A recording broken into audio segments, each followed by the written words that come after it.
Vai ficar outra coisa.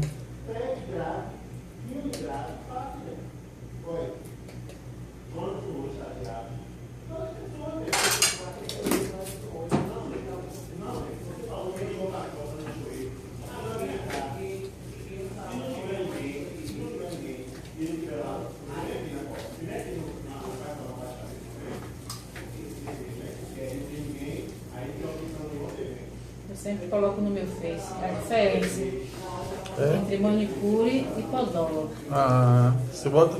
Coloco tudo. É bom. Porque as pessoas dizem, tem nada, manicure desencrava. Não, você é doido. Eu tenho uma experiência de que isso não é verdade. Tem nada, dá futucadinha, outro dia mesmo tava fazendo uma unha lá embaixo. Aí tá a menina futucando e ela, você deixa eu tirar, eu tiro, deixa que eu tiro. Isso.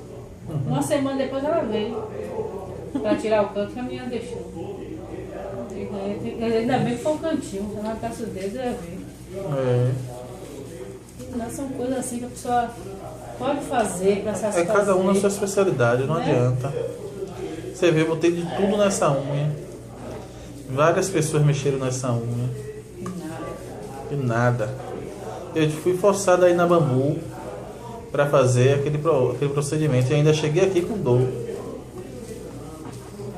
Hoje a unha está 100%. Só tá a forma dela física que não está normal, né? Mas aí já é uma outra situação.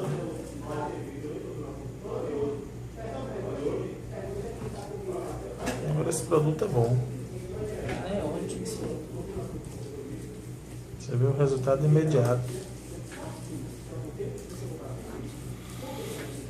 Cheiroso, tem cheiro gostoso.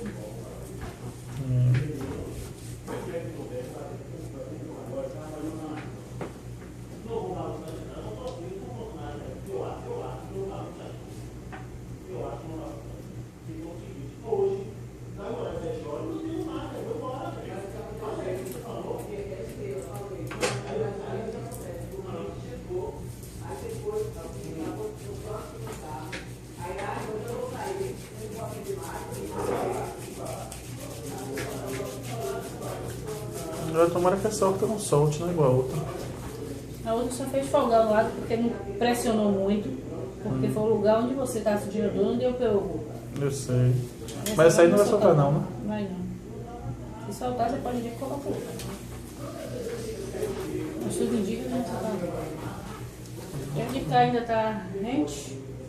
Essa você não tirou? Não, tá tendo. Ah. No dia 15 você troca só de lá.